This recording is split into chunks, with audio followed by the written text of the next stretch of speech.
Thanks for making the Locked On Ole Miss podcast your first listen every day. We're free and available wherever you get your podcast, including YouTube. We're part of the Locked On Podcast Network, your team every single day. Hello, I'm Stephen Willis alongside Bill Flowers, and we're doing a Locked On Ole Miss podcast extra edition looking at the Ole Miss game versus the Auburn Tigers this weekend. How are we doing, Bill? Doing great, Stephen. How are you, man? Man, I'm just absolutely peachy. I enjoyed the 3-day weekend that I had last week during the bye week, but I am ready for Ole Miss to start playing games again. Same here. I hear you. I know the players are well rested, well deserved. They've sure have needed it. You know, whenever you were playing back in the day and you had a bye week, what was going on in your mind when you got a week off? You know, just kind of getting refreshed. Maybe go home. Maybe I actually went to some other. I went to other football games. That was kind of cool. Just kind of relaxing and enjoying the weekend to myself. Yeah, is it a situation to where people get antsy? Is it something that they don't want it to happen, or do players just kind of look forward to a bye week? I will say in 2003, we were a well-oiled machine. We had our offense was clicking, and we had that LSU game coming up, and we had an off game, and we didn't like it. A lot of teams who are offensive based, who kind of really work well with getting in the routine, getting that rhythm going, don't like it.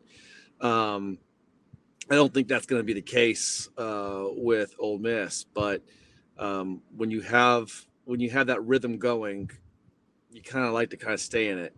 But Ole Miss has had just game after game after game after game that they really needed that rest game. So I think it'll be well suited for them. You know, Ole Miss is taking on the Auburn Tigers, and they kind of got boat raced by the LSU Tigers last week, 48-18. Auburn struggling offensively. What is your impression going into this game? What are the things you're going to be looking for? Well, you know, Ole Miss usually, for some reason, they're that team that will have another quarterback come to play, and that quarterback has a breakout game. I don't think Robby Ashford's gonna start. I don't know how much he's gonna play. What's their other quarterback? Peyton Thorne. Thorne. You know, he hasn't been sharp. And the thing that scares me is putting in Robby Ashford with his athletic ability and with Freeze's offense. There's something going on there that's keeping Ashford off the field. Because look at it. Auburn's just not offensively doing it. It's just not. And if you've got a kid that can run the ball and get things going, what do you have to lose? So I'll actually be watching the game with his uncle this weekend. And that's the one thing offensively that really concerns me is his legs. I'm not really concerned with Auburn throwing up a lot of points. So the only thing that concerns me again is a running quarterback that can really kind of get the ball going, force your defensive backs to have to kind of force the run and then throw over the top. Very much like, who was the Auburn quarterback that was so good, transfer from Georgia, Nick Marshall. Mm-hmm. That's the things that I get concerned about with Auburn. So, you being from Alabama, did you go to many games at Auburn growing up? So my brother played at Duke, mm-hmm. and so all 4 years of high school, that's where I kind of went on the road with my dad. Went to see my brother play. So me growing up, I went to Auburn a couple of times, went to Alabama a couple of times, but for the most part, I was on the traveling squad with my dad. So, well, the reason I bring that up is that stadium, much like Tiger Stadium at LSU, can get pretty juiced up whenever a sudden change happens, a turnover. They stop you on fourth down. Talk about the importance of not creating those super momentum plays because that place can absolutely amplify it. To me, it was the loudest stadium in the SEC that I played in, including LSU. LSU's larger, but it has more room for the air, the acoustics to go out. I mean, it's the only place where my eyes were literally rattled.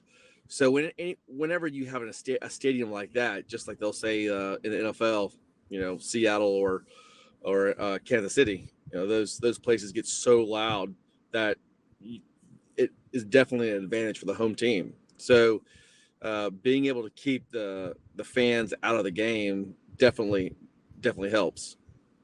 So were you on Ole Miss's team in '99 Cut's first year? No. Okay. I was going to ask about that team going over and beating Auburn that first year of Tommy Tuberville and all that, and see if you knew anything about that. And that's when he said, as long as I'm at Auburn, I'll never lose to Ole Miss again. Yeah. And that was the last thing that we saw getting off the bus in 2003. Mm-hmm. Yeah, it's pretty interesting. It's a situation to where, okay, I'm about to sound smug. I'm about to sound cocky, and I get that. Everybody watching this video, I understand that. But Auburn does not have a quarterback that could start at quarterback at Ole Miss. Auburn's best quarterback might be third or fourth string at Ole Miss.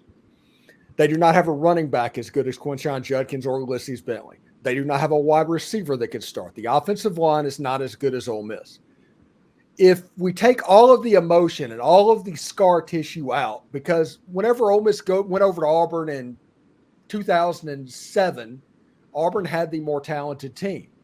But this is a reversal of a situation. This is kind of what Auburn's team used to be to Ole Miss's team, with Ole Miss going over there. So the thing that I would say we got to caution about is their defense.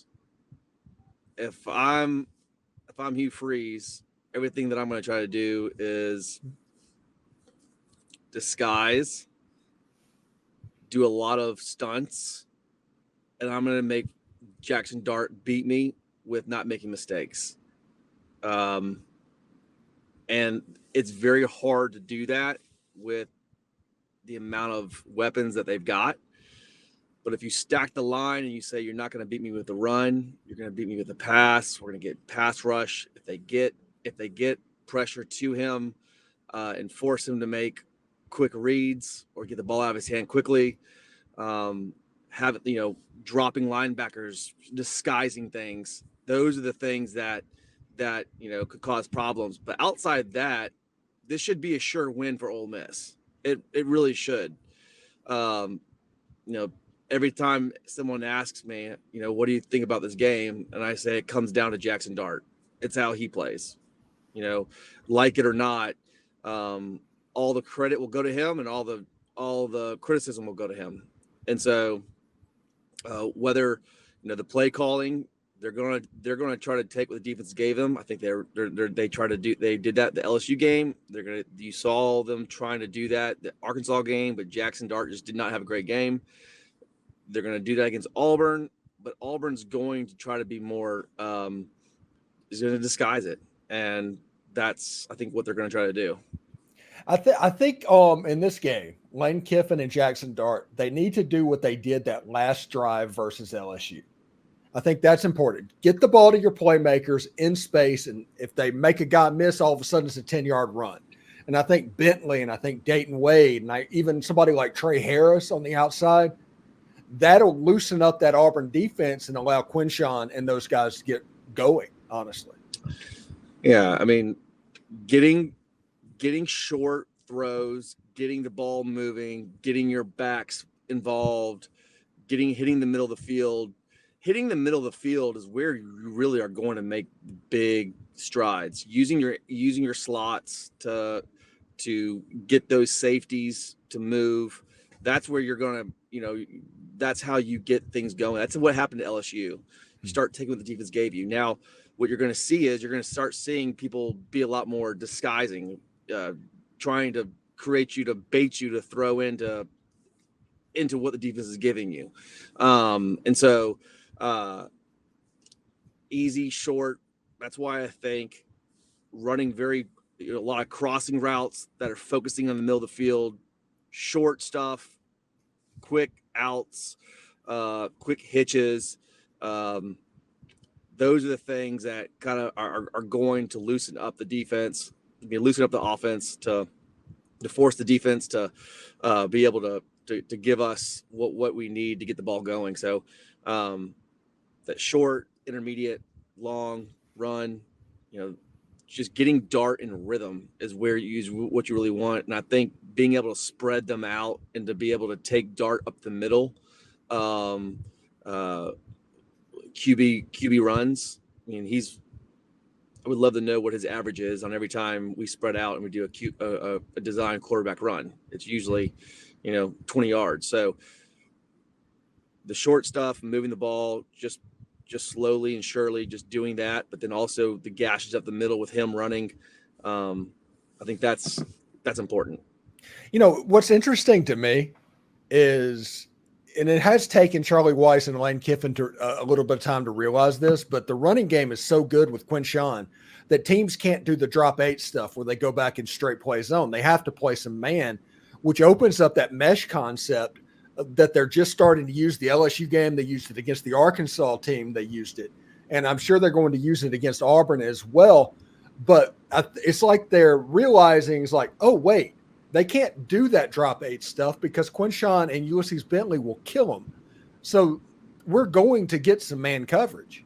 Well, I think Quinshawn, he's your hammer. Mm-hmm. He's your pounder. But the guy that's really stood out and the guy that's really, been the MVP of running backs this year, I think is Bentley.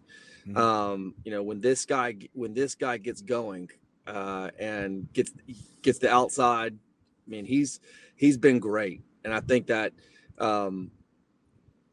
having that speed, that elite speed on the outside, being able to utilize him is what I think really helped us against Arkansas. And so I think definitely getting him. So you said Junkins, but I think if I had to pick one guy right now from a running back perspective who's really creating the value, it's Bentley. Now, that's because everybody's trying to stack the box and prepare themselves for Junkins, and Junkins going to get his. But right now, in our offense, what it's kind of based upon this year is, I think Bentley's been the guy that's really kind of helping our run game be dynamic. Yeah. Absolutely. Anyway, thank you for making the Locked On Ole Miss podcast your first listen every day. We're free and available wherever you get your podcast, including YouTube. We're part of the Locked On Podcast Network, your team every day. Ole Miss is down at Jordan-Hare Stadium, Sirius XM channel 191 for the David Kellum home team broadcast. Thank you so much, Bill Flowers, for coming on the show, and we'll talk to you next week, bud. Yes, sir. Hotty toddy. Hotty toddy.